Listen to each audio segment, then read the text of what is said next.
Selma Lagerlöf, le livre de Noël, la princesse de Babylone.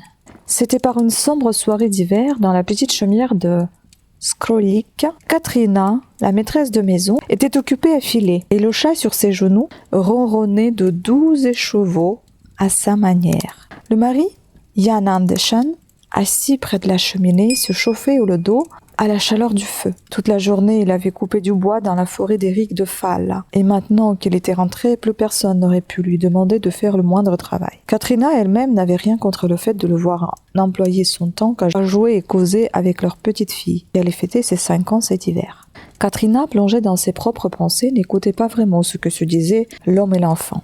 Une chose cependant, et celle-là, seule, la préoccupait. Elle ne supportait pas que Yann, comme il aimait tant à le faire, dise à la fillette qu'elle était belle et unique. Car Katrina savait bien que si Clara Goula commençait dès son plus jeune âge à nourrir ainsi une si haute idée d'elle-même, jamais elle ne deviendrait une personne de jugement. Yann inventait toutes sortes d'astuces qui pouvaient rendre l'enfant hautaine. Mais ce soir-là, Katrina se sentait parfaitement calme, car en ce moment, et dans le dialecte de chez eux, comme toujours, il racontait à l'enfant ce qui s'était passé il y avait fort longtemps, à l'époque de la création de la terre, et quand les hommes avaient commencé à la peupler. Il en était à l'histoire de la tour de Babel, et l'on pouvait se permettre d'espérer qu'il n'en arriverait pas à ces balivernes habituels. Alors ils amenèrent des charretés de terre glaise, dit Yann, et ils fabriquèrent des briques. Ils éteignirent la chaux, ils dressèrent des échafaudages, et la tour, chaque jour qui passait, elle devenait plus haute et encore plus haute.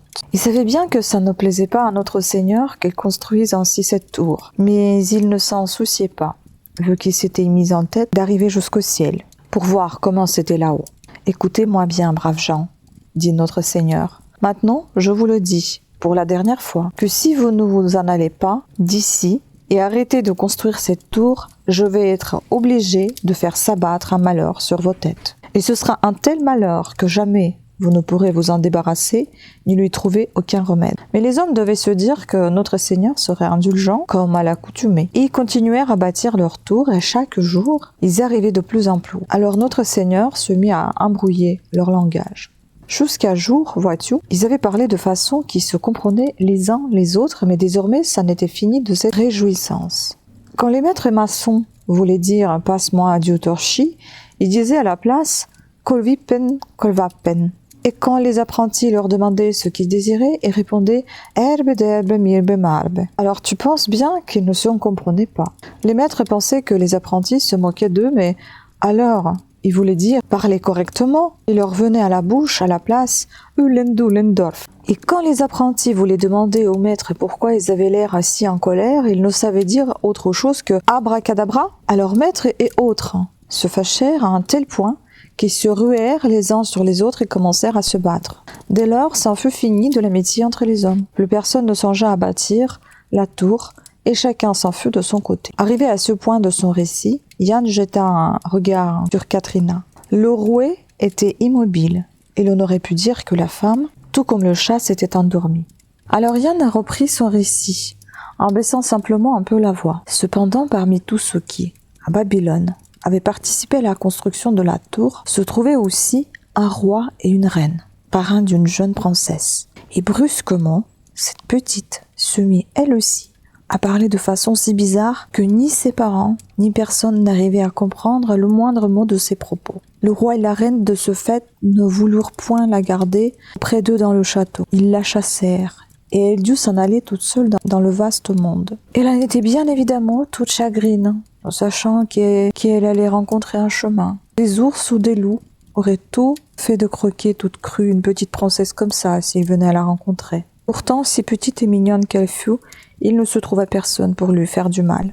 Non, bien au contraire. Tous ceux qu'elle rencontrait venaient à elle et la saluaient et lui tendaient la main et lui demandaient vers où elle marchait. Mais ne comprenant mot de ce qu'elle répondait, ils cessaient de se soucier d'elle. Petite et mignonne comme elle l'était, elle n'avait qu'à apparaître devant château et manoir et on lui ouvrait toutes grandes les portes pour la laisser entrer. Mais à peine avait-elle ouvert la bouche et avait-il entendu l'étrange langage qu'elle parlait qu'il lui fallait se remettre en chemin. Finalement, lorsqu'elle fut passée par tous les royaumes qui existent, elle arriva tard un soir dans une grande forêt, et quand elle eut traversé cette forêt, elle aperçut une petite chaumière, si basse qu'elle put tout juste en franchir la porte, et quand elle fut entrée, elle dit « Bonsoir ». À l'intérieur, la femme était occupée à filer la laine, et l'homme à se réchauffer devant la cheminée.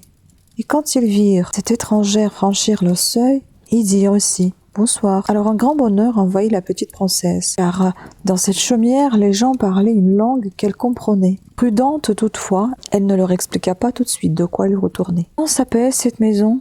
dit-elle pour essayer. « Elle s'appelle Skrolika », répondirent-ils immédiatement, et de ce fait, elle comprit qu'ils la comprenaient. Le bonheur l'envahit néanmoins, elle choisit de vérifier une nouvelle fois. « Quel langage parlez-vous dans cette maison ?» demanda-t-elle. « C'est le dialecte du Värmland » dirent les gens de la chaumière. Alors la petite princesse s'approcha d'eux et demanda à pouvoir rester auprès d'eux, puisque cet endroit était le seul au monde où l'on pouvait comprendre ce qu'elle disait. Quand ils la virent mieux à la lueur de l'âtre, les gens reconnurent qu'elle était une princesse de Babylone, et ils lui dirent qu'elle s'était trompée de lieu, qu'en aucune manière elle ne saurait se sentir bien chez eux.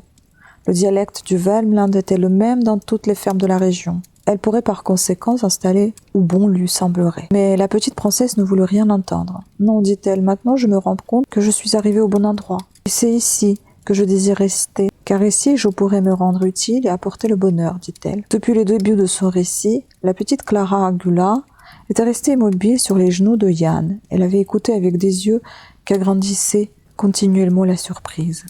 Mais alors, lorsque Yann cessa de raconter, elle resta d'abord silencieuse, puis tourna la tête, retourna et regarda partout dans la chaumière comme si jamais auparavant elle ne l'avait vue. « Bien, disons que nous pouvons continuer comme ça encore un moment, finit-elle par dire.